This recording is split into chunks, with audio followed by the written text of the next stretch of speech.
Got a special guest. He's our first active player. I'm talking about Ramahlwe Mphahlele. No, stop trying to be relevant, talking trash about the current players, right? Yeah. You had your time. They've made mistakes.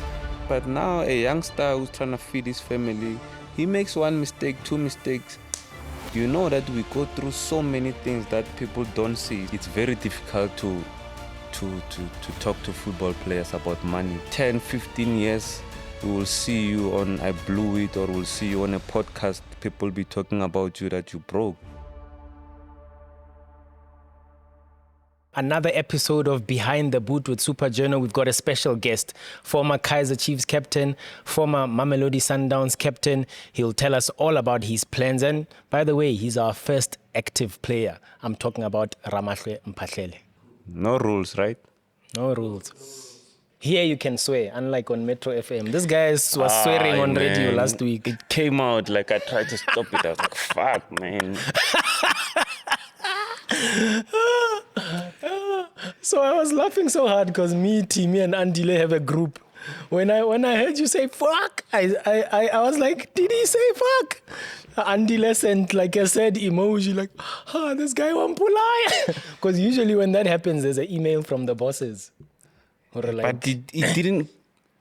I think you caught it because you were listening. Like it came out, Mara, not this. I was like, fuck. But they can't blame Andile for that, right? Because that they was can't, me. but like the producer is supposed to have a disclaimer at the beginning of a show. But I even apologized, right? Yeah, I heard you say I'm sorry. I'm sorry for my French. But so. But yeah, haitwani la mfanule wa cheaper. Sam, we had a fucking good Mfekane. He said we were fucking excellent on air, bro. Like, I saw post-match interview. Yo. But I feel like you need those once in a while. Yeah, it's good TV, but it's good TV and yeah, just for the kids. Yeah. No, it is what it is. But these kids will grow up anywhere and then they'll know how to say fuck it. Okay, well, on that note, Rama, thanks for joining us for this special podcast. As I said, you are our first active player. Hopefully we are not retiring you. Yeah, thank you so much for inviting me, man. I really appreciate it. I think it's been long overdue. Yeah. It has. I think it's my first podcast. Yeah. That's true. It is your first podcast. It is my first podcast. So yeah, I think you're doing an amazing job. So I was like, wow, let me hop onto this. Yeah, let me pull in and let's see how the conversation goes. I'm happy to be here. Privileged because I think you don't just call anyone. No, I don't. Yeah, and Behind the Boot. Keep it like that, man. Yeah, we don't just. You have to like select. Yeah. We are very picky. We are very picky on Behind the Boot, and it's nice that you join us when we are out of our usual location, because we usually shoot in studio, but we decided to spice things up. Yeah, no, I see. It's chilled. I like it. I like the new studio. Yeah, a lot of books. Yeah, something different. Yeah, it's very beautiful. I like it. It's good for you also. I mean, you don't want to be confined in the same walls every day. So yeah, and our guys behind the scenes are agreeing with you because they've been pushing for us to get out, and I'm like, no, the guests must come to our studio. I was gonna come. I mean, I don't have a problem, but yeah. I think this is more for you than me, because you're the guy who has to perform all the time. I'm not under pressure here, man. You're the one who's under pressure. You gotta get those people watching and subscribing. And by the way, they have to subscribe and like and watch and share. Follow Smash Sports. Follow Super Journal. Follow Super Journal for the best footballing news in South Africa. So yeah. I mean, I only follow one channel on WhatsApp thing. I think it's your channel. I appreciate it. For football updates, yeah. Yeah, no, thanks a lot. The reason also I brought you here, I know there's something special that you're trying to do. You already starting to look ahead, not just thinking about, currently now looking for a club after what happened at AmaZulu. We'll touch on a little bit about that, but I know you spoke to to my good friend and brother Andile Ngube on your chapter at AmaZulu. Yeah. But let's look at this special project. Tell us a little bit more about that. You've started something quite special, which I think is important for our footballers. Yeah, man. We've started formation finance. Formation finance, basically, like I was saying to Andile the other day, football career is very short, man. Like, if you're lucky and you're blessed like me, you'd go for more than 10 years. But most of the guys don't even go beyond 10 years. So it's something that I've actually thought about it for long. I've been like wanting to do it, and by the way, people only see formation now, but formation has been like it's been a working process. I've been working on it for the past 2 years, and Wow. trying to find the right partners. I think I spoke to you once about it, Excuse me. So trying to find the right partners to partner with, and so for me, it's something I don't want to be on my phone. Then I see a football player, and I read that a football player has just retired and they've taken his car, he's back in the hood, he doesn't have money anymore to go around. So that really breaks my heart, And I thought I've been with Prime Sky for a couple of years, and Prime Sky is the company that underwrites formation finance. So I spoke to Mpho. I said to him, "And look, I think there is a need in football for this product, and and that's when we then started working on formation. And I think it's gonna help a lot of players, and for me, is to see the mentality changes in football world, especially in South Africa, how we treat money, how we treat ourselves also as football players, So, yeah, we trying to help as many footballers as we can in terms of where to invest, how to invest, what kind of bonds to buy. We help them with their taxes, we help them with a lot of things. But again, it's football players, like I say, it's a short career, right? So I've been there in football. I know there is a sign-on fee. I know there's a bonus. I know when you go to Bafana, you win, or you get to the semifinals. Yeah. There is money there, right? Yeah.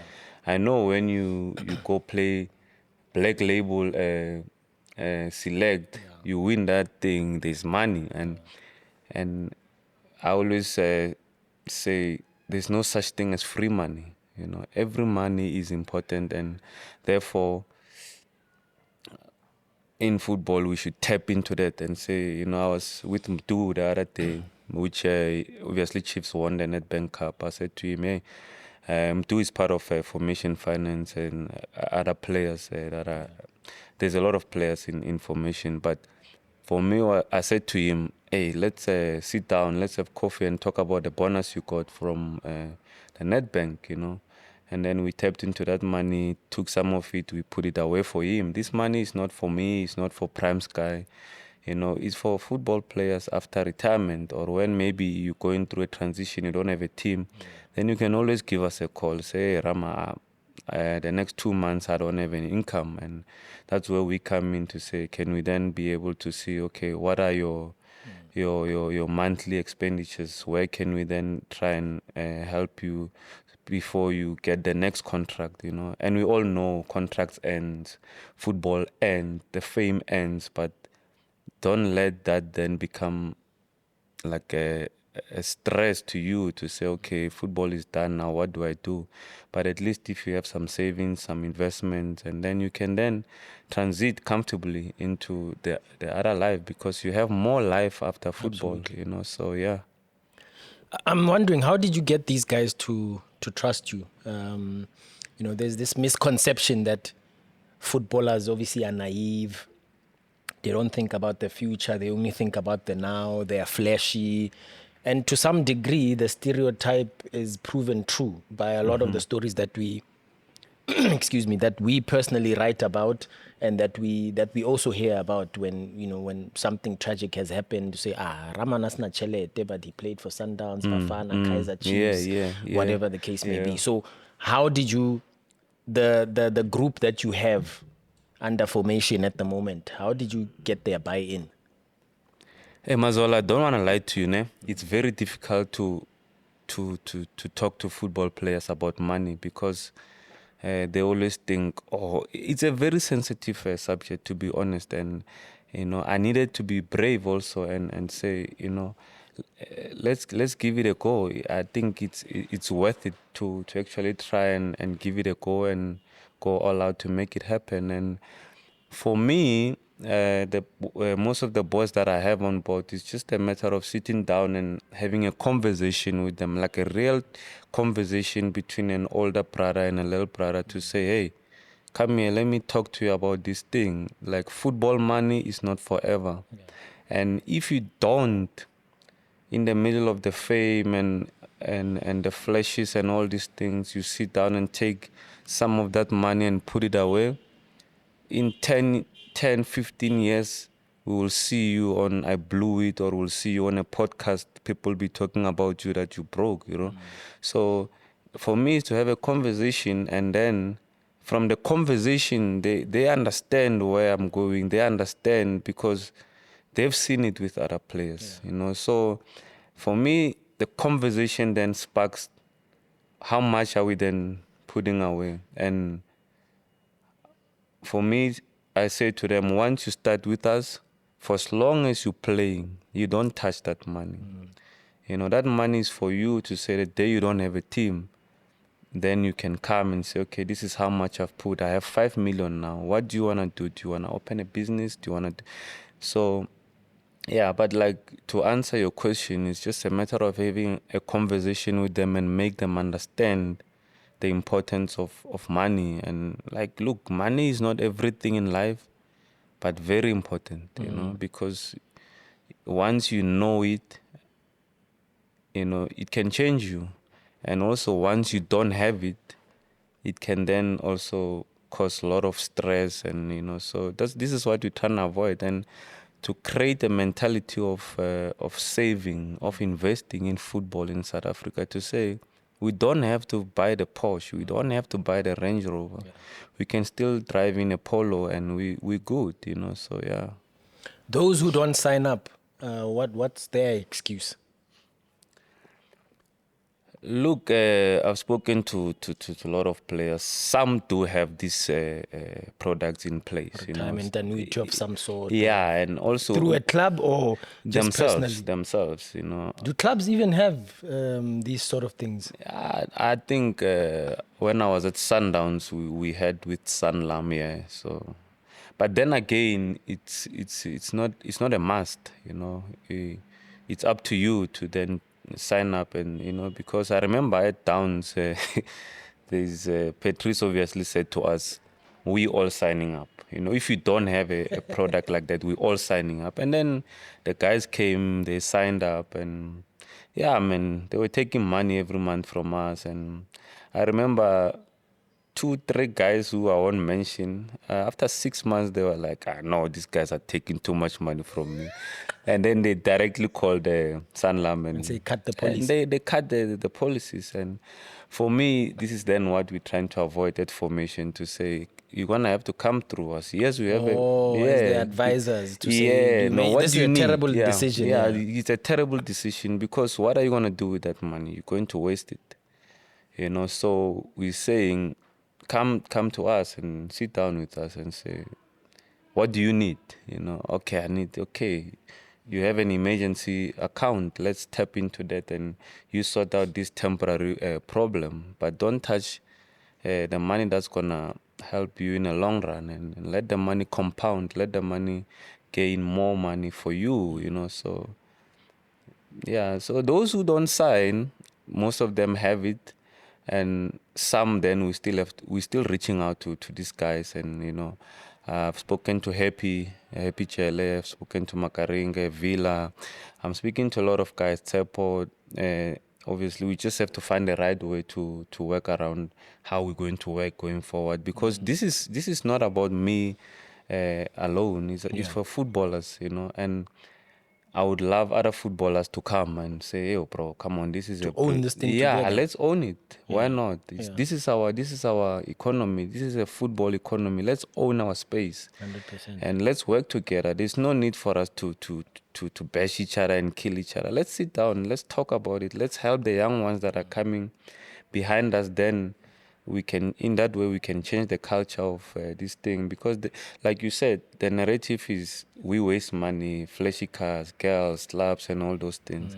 And like you said, it has proven to be true, because we brought that identity to ourselves. Nobody brought that identity to us. It might not be these current football players, but the other guys did that, and we also did that. So But as the generation now, you can change that narrative. Once you do something often enough, and it's in the public domain, and there's proof and evidence that you're doing things right, then people are looking, and that's the narrative that you own. Because I wanted to ask also, what is a fair amount to start in investing? Because in what you're trying to do, you probably have different tiers, right? I would imagine, because you might you're trying to also start them young. You might have a kid that's just promoted from the Disney Challenge, get a contract at AmaZulu or Chiefs or Sundowns, whatever the case may be,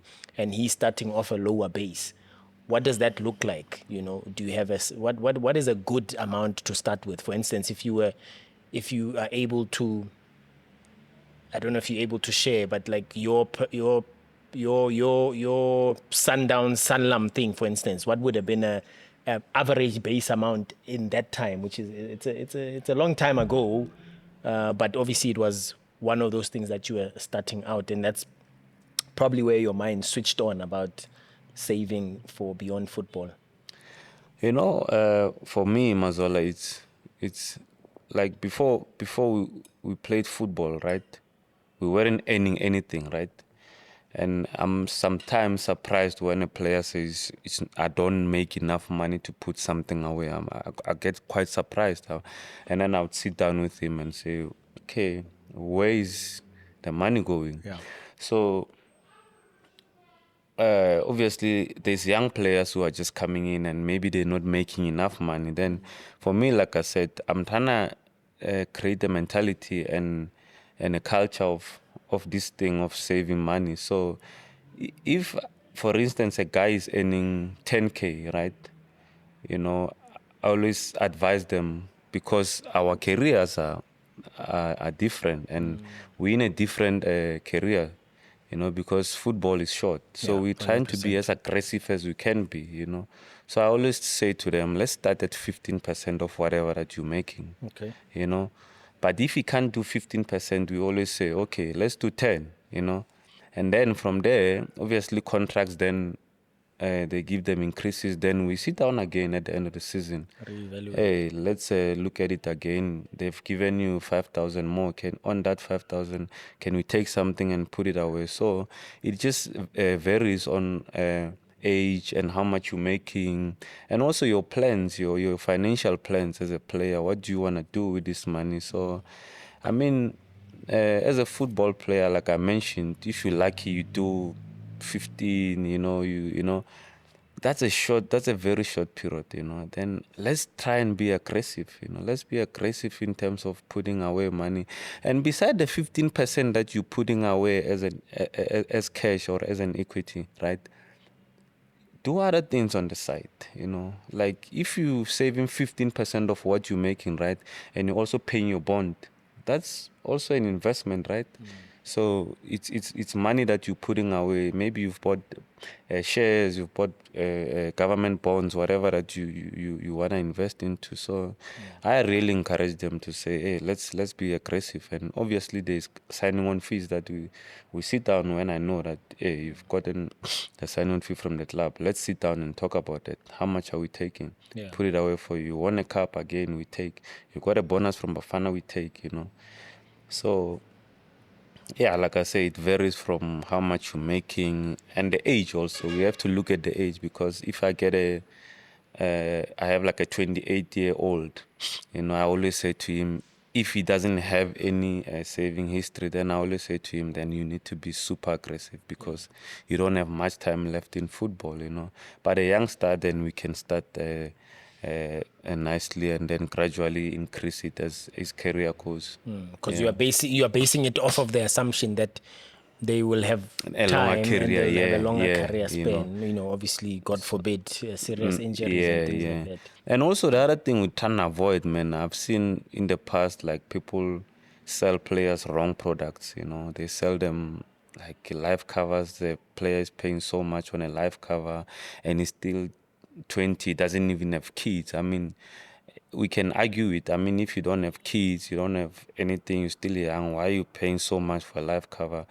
And also, there's other products that the financial advisors, they have sold to players that we looked at them with my team, and they were like, no, we have to change this, because this doesn't You have to suit you. tailor make it for a footballer. Our products are tailor made for footballers, because we know the lifespan of a footballer. So it's not just me coming to you and selling your product to say Mazola, because you probably gonna work until you're 55, 60. Yeah, No, this is it's tailor made specifically for a player, a career that is short. So yeah. How did you educate yourself on these things? Because maybe I'm contributing to the stereotype, but I wouldn't have expected a footballer to be so much in touch with the financial world and how to tailor make products and think beyond the game, as it were. Look, I've always been just interested in, like, money and stuff, and I read a lot about money. There's a book called Psychology of Money, and I actually, like, encourage a lot of players to read that book. It's so good. And I've also done, like, short courses with Discovery on what products, like, you can then offer to players, which ones are beneficial to us as players. And I did that for, like, I was like 6 weeks. Yeah, I was actually attending classes, and but obviously in future I'm planning on actually taking something like a financial management course, so I can also be well equipped. But like I said, now I'm underwritten by a very good company called Prime Sky, which does all the work, all the paperwork, all the advices. This is what they do. So, and obviously, sometimes maybe they'll say, no, the player needs this, and then I'll be like, no, he doesn't need this because of the age, because of this and that. So we working, because you've been in that because position. I know, and I've also made those mistakes. So I'm just trying to say, let's avoid those mistakes, especially with these upcoming youngsters. Yeah. What do you regret most about your financial decisions? Because you've had a long spanning career, right? You started playing when you were a teenager. Yeah. It started a long time ago.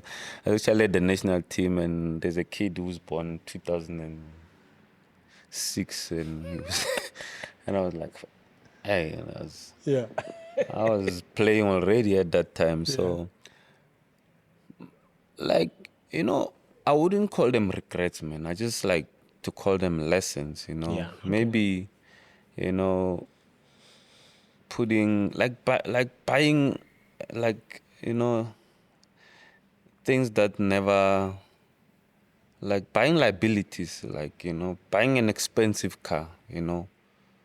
And then of course, you working, you want nice things, but Yeah, I want a nice car. I'm not a footballer, but I want a nice car, every- better car than what I have right now. everybody wants a nice car, but, like, you guys are in a better position to 'Cause, drive nice yeah, cars, right? you Because can- you have a little bit of longevity. I'll go till I'm in my 60s. Yeah. Even then, I can still work. You can still work. Yeah. And look, we also gonna work after football, but Different space. it's a different space. But I think for me, like, the lessons I've learned is, like, I bought myself like a Golf 6 GTI, back in the days, and then I look back, I'm like, wow, did I really like need that? Yeah. The truth is, I didn't need that car, but I enjoyed it, but I learned from it the most important, and but I was like, maybe, like for instance, a GTI cost you around 700K. Had I taken that 700K and put it in a mortgage, then maybe I can get a car from that mortgage when it's paid off, like something like that, So, yeah, I mean, but otherwise, I've always You been. bought this car cash? No, Oh, okay. no, I've never bought a car cash. But otherwise, You it's. didn't do Tiko likes to share the story of being bored at home when he was not playing at Pirates, and he went Yeah. and did a vehicle finance on an Aston Martin. Oh, yeah, yeah. And he was paying 22,000 rands a month or something ridiculous like that. Yeah, yeah. Or even more. It could have been even At more. Sundowns, what did Tiko drive at Sundowns? Actually, at Sundowns, he wasn't driving an Aston Martin. Yeah. He was driving a 6 GTI. Yeah. Yeah. And then he had was it an F-Type? Yeah. Yeah, so yeah. But yeah, I think those are the things, man. Like, if you bored, you don't know what to do with your money, then put it away, man. Put it away. I mean, nobody's gonna touch it there. Yeah. So yeah. So you feel like you've learned now. No, obviously you are, one would say, in the twilight of your career, and this is crunch time almost. In terms of looking ahead. Yes, you are helping other players, but you also are thinking about, because this you can make a career out of this now. I mean, when you decide to hang your boots, whenever that is, you've already switched your mind towards some type of a financial advisor or. Yeah. Like, it's like you're right. Like, it's something that I love it, because it just makes me feel good seeing players making the right decision in this part of their careers, because like we are known for all the notorious things with money, right? Making it a career very much possible, and look, people might say, no, he's talking about money and this. Yeah, of course. And am I in a perfect position? Perfection doesn't exist, and I just feel like with the career that I've had, I feel like I have a responsibility to teach the young ones, to say, don't make the same mistakes that I made, yeah. Don't go and buy that 2 million car, and because the reality is you don't need that car, because for instance, you buy a 2 million rent car, right? You pay it in 5 years, and after 5 years, that car is worth almost 700K, right? But you take 2 million, you invest it into a tax-free account, or you invest it into a property, or you invest it into some shares, right? In 5 years' time, that money appreciates, and I mean, it doesn't need like a intellectual mindset to choose between what's right and wrong. You just have to try and make the right decisions, and I would like footballers to actually like talk about this. They shouldn't be scared. They should be, even when they're sitting amongst themselves, they should be asking each other, are you putting something away, because this thing is gonna end? With Anka Zaga, because did you see the new Golf 8? Like, ask him, did you see the new development in Sentin? Like, go put it there, man. So, but I hope in future, it's gonna take us a long time to change it. Change the mindset. Yeah, but we will gradually get there, and I think it's very much possible. And most of the players are responding very well. That's good. So we're gonna give it our all. It has to work, because it's a need, man. We need this, and then maybe 5-10 years later, we can then stop talking about football players wasting money and stuff like that. Yeah. And it's important because football is unpredictable, right? And this brings me to my next topic. hopefully by the time this airs, something has come up. You've signed a contract somewhere. You back playing again. But when you are in limbo in a situation like this is kind of where what you're talking about. This is where you can plug some gaps and whatever. Let's first try revisit a little bit AmaZulu. You know, you played well over 15 games, captained the team, and then all of a sudden, you're not there. Like that must sting a little bit. Yeah, man, it stings, but again, you know, it's football, man. I think I've seen it, and I take nothing personal, you know, and it's just like when you've had conversations with the people inside, and the plans was to continue, and then you have these conversations, and then the outcome is different from what you initially discussed. Then it kind of like, oh, okay, I didn't see that coming. But at the end of the day, it's football. I had an amazing time at AmaZulu, a very, very good club. You know, very good club that has a potential to actually be in the top 3, 4 in this country, you know. And yeah, man, like players come and go, and AmaZulu will remain. AmaZulu's been there before, and it's still gonna be there. So, was I disappointed that I left?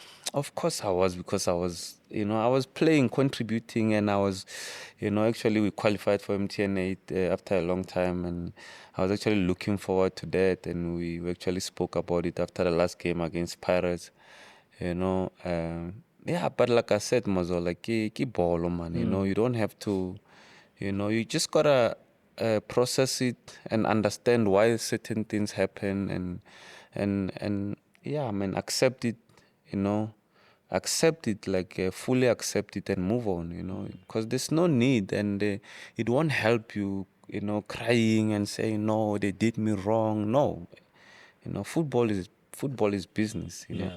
I mean, they have reasons. They brought in other players, and I hope they do well for the club. And yeah. But this thing, the way the over 30s get treated, Yeah, it's a bit of an issue in it's a South big Africa. issue. Yeah, for sure. It's a big issue for me.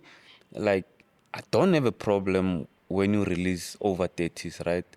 But release them on. Are they performing? If the guy is not performing, then yeah, of course, it's there's no return in your investments. But if the guy is doing well for your team, is helping the team, then Nomvete, shoes, they were in their 40s. Yeah, man. Look, Mshishi is still helping Sundowns. Makaula at this age, he did so well at Pirates. He was midfielder of the season. Midfield of the season, and Bongani, I think, is in 32. At AmaZulu, he was one of our best players. Ben was one of our best players, Tariq is one of our best players. So experience counts, but you just have to find a way to then match it with the youngsters, and then so that they can be a good group. Then, but don't release a player because the people outside are talking and they say, yeah, about Ukhrod, like there's a lot of people that are talking that no, he's older now and all these things. It's okay, it's facts. He's older, we get it, but is he doing the job? Is he performing, So, yeah, man, like, for me, it just worries me also when, like, this thing, because like you look at the players that don't have jobs, man. I was at the Chen, and we had almost like 75% of that team was unattached, and such good players, man. Your Keegans, your Philip Njonzos, and Kutumelas, the guy who scores goals for fun, man. And it's crazy that squad, with the exception of a few youngsters here and there, they were unattached. Yeah, man. And then, but all I can say about the over 30s, if the guy is performing, helping your team, why not?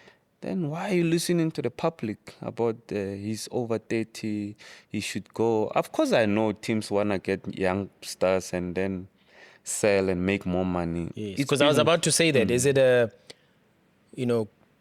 cost-cutting issue as well? Because there's this thing that if you are now over 30, Rama, we can't be giving you this salary anymore. Let's make room. With your salary, we can get 2-3 youngsters in. Which it makes a very good business deal, right? Yeah.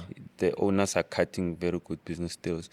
But it's okay, as long as the youngsters are coming in to add value, and you're not crippling the team now with 100 youngsters in the team, and then you end up not having leaders in the team. Every team needs a sort of leadership. They need people that when times are hard, then they come in and say, hey guys, look, we've been here before, and don't feel like it's the end of the world. We can still come out. But then if you have a team full of youngsters and they have never experienced that adversity in their careers, and how do they then deal with that current situation? So, I say, like, if a player is 34, 35, 36, but you still feel a need for that player to be in the team, then keep him in your team. I mean, with me at AmaZulu, we had plans to continue, and obviously the coach said he wanted me to continue, but unfortunately it didn't happen, and they offered me a position into the club, which when we had a meeting, I made it clear that I still want to continue playing, and so yeah, man, that's that. Yeah, but obviously you still hope. How many years now, as we sort of wrap up, how many years do you think you still have in you? Bro, I have 2. because you are at some level you are tired of the game, or it's your body is saying no, give me a break now, let's go do something else, or because because Klompo Kekana told me a funny story that he ended up walking away because he didn't want to hate the game, because it was starting to get to a point where no, go on loan there, go there. But all he had known up to that point was Mamelodi Sundowns, captain of the team, and he had just signed a 4-year contract. Yeah. Then there was a new coach, and the coach had other ideas, and he's like, okay, let me quit while I'm ahead. Look, the love is still there, man. Like, I've never doubted that I still love football, and I think also sometimes you ask yourself, okay, 35 going to 36 and all these things, can I still do it? And then we went to Chen without having a preseason, and we still put in a stellar performance. And for me, the love is there. The love is there. The body is still strong, still going strong. And yeah, man, look, I'm being realistic, right? 2, and yeah, man, if I continue beyond that, it will be a bonus. But I know that I can do 2, and then from there, I close this thing. So I think also been doing it for so long, man. Yeah. But I just wanna, yeah, man. I still have it, man. I know, and I've seen it, and so I don't doubt myself. I don't doubt the passion I have for football. But yeah. Yeah. So okay, giving yourself 2 more years or so, but you've had a stellar career. I'm sure you look back and you think, captain of Sundowns, captain of Kaizer Chiefs. Yeah.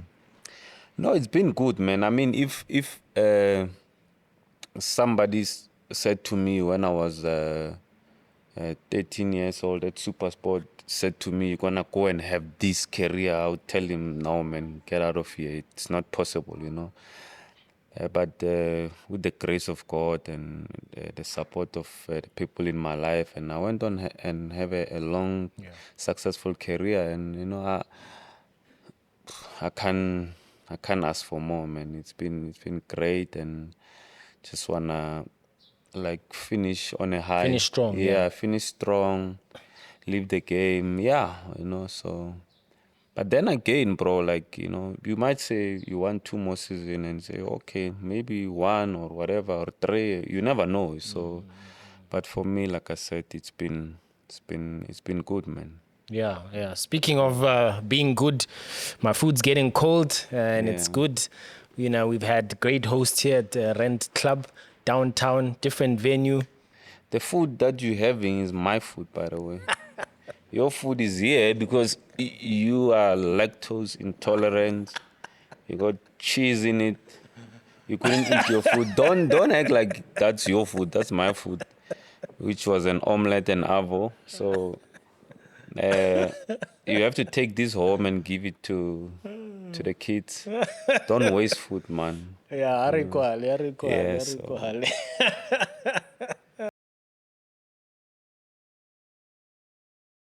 Stop trying to be relevant, talking trash about the current players, right? Yeah. You had your time, you know. You watch football, you see a player that is not doing so well. You don't know what causes that, and especially if you have played football, Mazol, you know that we go through so many things that people don't see psychologically and all these things, right? Yeah, this is what Bongani was talking about Yeah, and then our last podcast. you Yeah. played football, you know very well that the guy might be going through maybe loss of a parent, maybe a divorce or whatever. And then you go on a podcast, you trash talk him. And you know very well that your voice carries a lot of weight, Yeah, right? because of who you are. Yeah. People listen to you. And then you go and say, no, Mazola is bad, Mazola is this. And then now a player doesn't play anymore at the club because you went on a podcast and just, I mean, take a thingy, a phone, and give him a call, man, and say, hey, look, I've been watching your games and I think you can improve there and there. And if you go on public platforms and criticize him, at least then do it constructively, you know. Don't eat him up because you were there, you know how difficult is it. Yeah.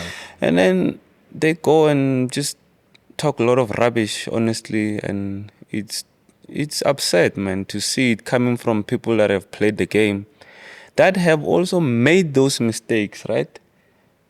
They've made mistakes. But now a youngster who's trying to feed his family, he makes one mistake, two mistakes.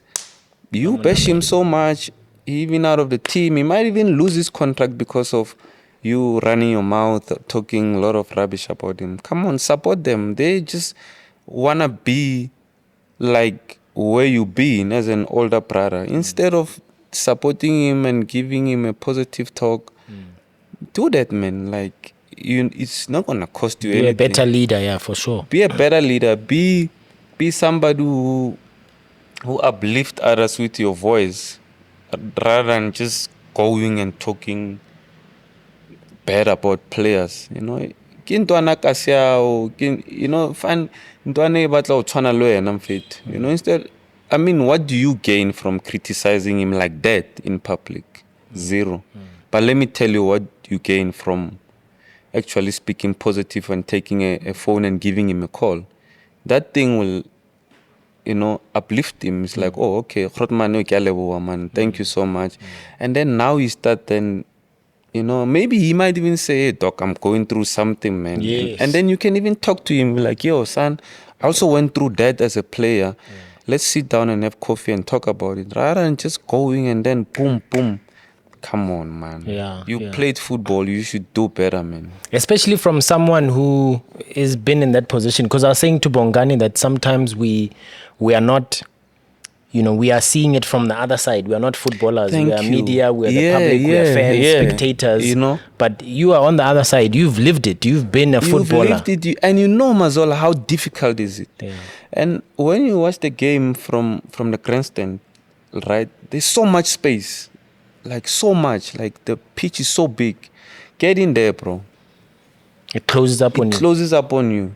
And for somebody who has then played the game at the highest level and knows how difficult, you're not only dealing with the technical ability on the pitch, you're dealing with the mental aspect, people online abusing you, and your family, you're dealing with so many things. And then when you get somebody who has played and been there and knows how difficult is it, hey man, come on. I'm not saying don't criticize players, but do it in a manner that when a player is watching, he can actually say, oh wait, maybe he's right, you know. But if you come and say, no, he's useless, he's this and that, come on, man, he's gonna lose respect for you also as a legend, you know. But there's always a way of saying, hey man, come on, you can do better, you know. And I mean, it's easy to reach out to people these days. I mean, if I'm a legend and I feel like, for instance, Mbogazi or whoever, or McCarthy at Chiefs is doing this and that, I can take a call, a phone, and give him a call. Hey bro, you're doing well, but I just feel like, you know, you need to control this and that, do that and that. And that goes a long way in helping a player and also his growth, rather than eating him alive for likes, for what? For taps on the gram. Come on, man. No, it should stop, man. It's upsetting. Yeah, it's crazy. I'm glad you addressed that part. No, man, it should stop, man. yeah. Seriously, because and you know what's the sad part, right? Some of them, when they were still playing, and people were talking bad about them, other legends, they were saying, "No, why is he talking like that?"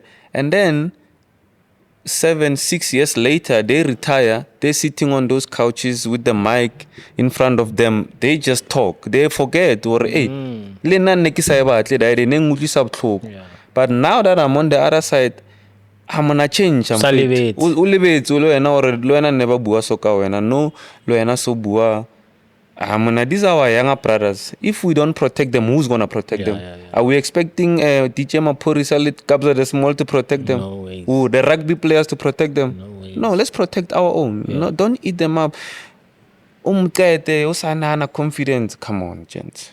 No, I hear you. Well said, Rama. My conversation with Ramahlwe Mphahlele, it's been a good one.